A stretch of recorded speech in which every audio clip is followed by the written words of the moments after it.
This is a Nekko Media podcast.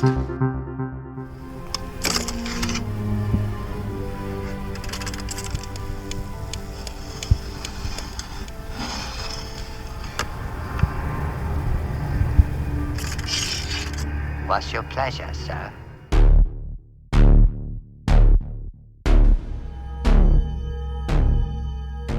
Welcome to the show, Cinephiles and Cenobites, to a new Cinebite, number 60.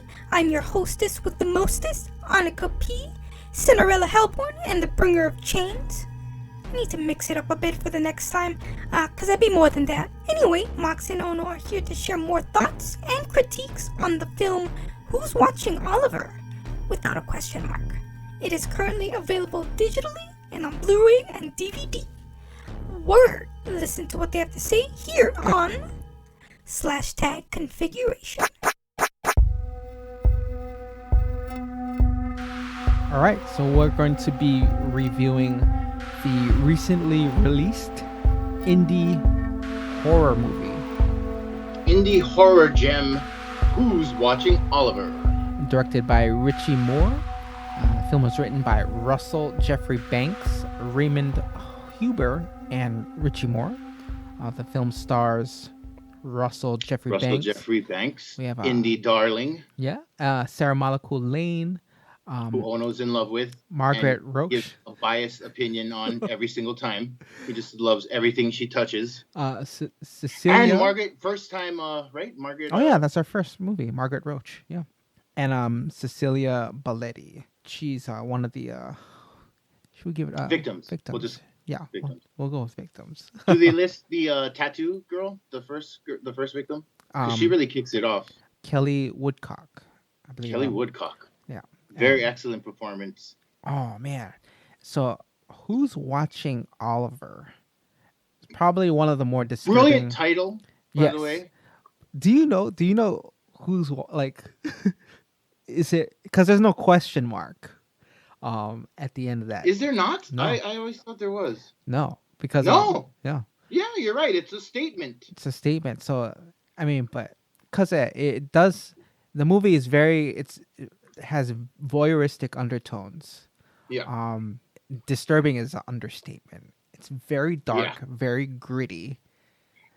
In the psychological way that the original Saw was, because there isn't much depicted gore or rapiness, but the weight of the implications is really heavy. I mean, I had to struggle through some of those scenes. Oh yeah, for sure. And moments. Yeah. Because it's like, whoa. I mean, they take you there. They're not afraid to take you there. But this film has really a great heart to it.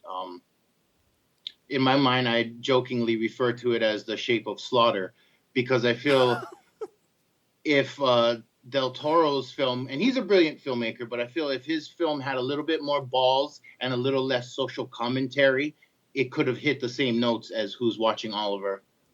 Oh, wow. Okay. I still have to check that one out. Yeah, it'll be on Prime, I'm sure, in the next couple months. Oh. But yeah, Who's Watching Oliver gives you kind of an unabashed, dark romance, without the whimsy, just with the torture and the kind of hope, the underlying hope. I feel like despite the horrible acts of the central character, Oliver, you're able to empathize, or at least at the very least sympathize with him. The stuff he has to carry out is very perfunctory. He doesn't seem to derive any pleasure from it. In fact, it's if anything, there's a masochistic streak in it. If there's anything he takes from it, it's in the same way how Cutter would take to a release. This horrible thing that grants them some sort of release, / pleasure. But it's far from sadistic, even though the killings are pretty like. I see. Ooh. And I will say this. I know I've not always been the biggest fan of Sara Malakul Lane, but she is pitch perfect. Her character, Sophia, is really great and really necessary. The overall mood and tone is so suffocating and dense that our introduction to her and our time with her, like Oliver, we need that. We need that little ray of light of something at the end of this fucking horrible tunnel. Right, yeah. And there's a lot of that symbolism and kind Yeah. of correlation with the Hmm. story and its surroundings.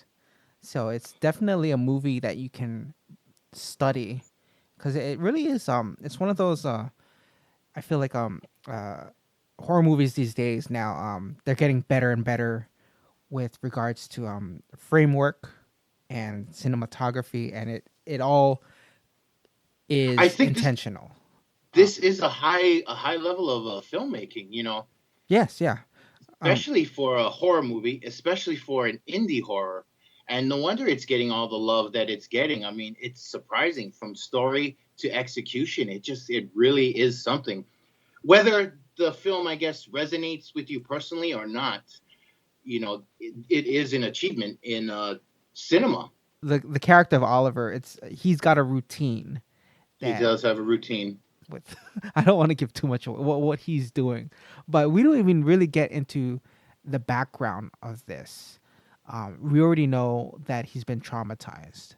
Hmm. Um, exactly what, that's you can just leave that up to the imagination. But again, these are three different people writing one movie, so Hmm. we get a peek of each each writer's um Peek into each of their souls. There is a unified vision, however, even though there are three voices contributing to the blueprint.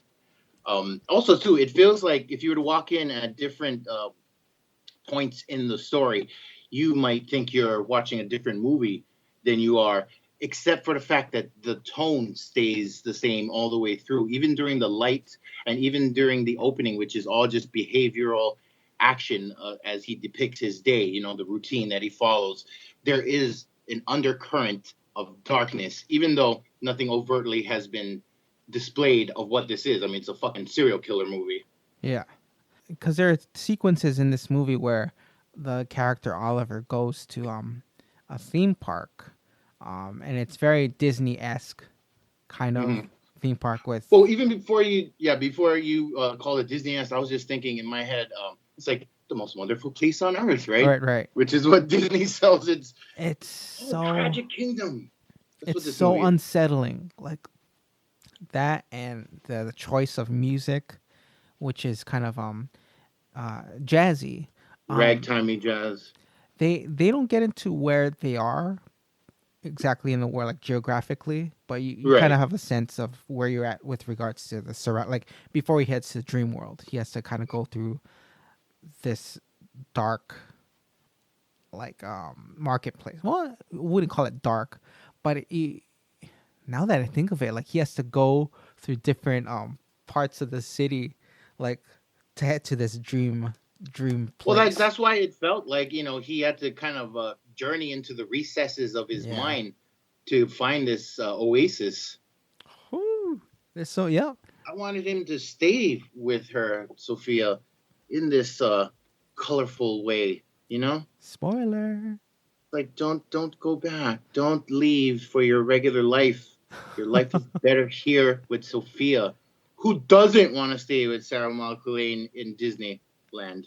Right, right. You can have ice cream, cotton candy, just go on Fucking all the Ferris rides. ride, fucking bumper car thing, that thing where you're paddling like fucking 10 things I hate about you.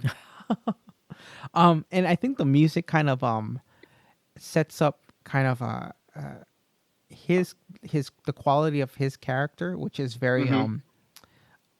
out, not old time, or the retro wouldn't be the word, but kind of in that era. Like he's walking around sporting a camera, but it's not digital, it's film, and the way he tries to take like selfies, it's just awkward. And I think that says a lot about his character too, how he's not with the times. But I wonder if it's just like just adds to the overall tone of the film too. It's just like a I thought the music selection, was a great character choice because I feel like Jazz is kind of a character like Oliver. Jazz can sound like noise if you're not on that same wavelength like him and Sophia are. true, yeah, And then when that noise starts to sound like music, you see a pattern or you recognize something that resonates with you. It's just fucking awesome, and it plays well, right? I mean, you're seeing these there's that dissonance, but it works, right? Of Yeah. him like cleaning up the fucking murder scene, and then you're hearing this kind of ragtimey, saxophone or trumpet. Yeah, and the only other time when there's like another choice song that's kind of more contemporary, The is club. the club. Yeah, and then there's the Ferris wheel scene. Oh, And I think that was to introduce this new thing in mm, Oliver's life, right? hmm And so, well, I mean, but not, no. Yeah, I think that's exactly, yeah. yeah. But yeah, a lot of things you can break down with multiple views of this movie because it's a smart movie, It is a smart movie. disturbing, and thrilling. It's like, okay. But it's who's watching Oliver without a question mark. It is a statement. It's a statement. Who is watching Oliver? Yeah. Final thoughts on the film? I think it'll be definitely worth the price of the disc. I hope the bonus features kind of delve into what us fan nerds like to get into with the commentary, with some of the breakdowns, hearing the thoughts from behind the scenes from the creators and the filmmakers. I think it's a movie that definitely is meant to be watched more than once. And I know you said, should you be the professor of a film class, you would definitely teach this film. Yes, this could work. Throw this in your curriculum, please. This is how horror should be done. This is how horror should be done. Yeah. Psychological horror. Yep. So your closing thoughts? Disturbing, voyeuristic, thrilling, and pretty. No. It's definitely it looks good. The aesthetic looks good. The aesthetic is tight. And the tone is great. Also, I feel like sorry to just cut in over. I forgot to add this. I wanted to give them props on a lot of these psychological horrors and movies in general have a tendency to go into these fucking bullshit surreal sequences, where right. we're seeing all of this weird fucking painting kind of shit, and like, oh, what does this mean? What does that mean? Like, ugh, Some kind cut of the weird fucking shit. montage. Yeah. Okay. Like, ugh, leave that in the 80s, man.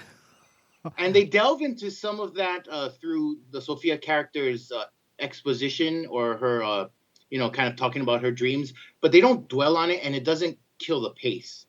For sure.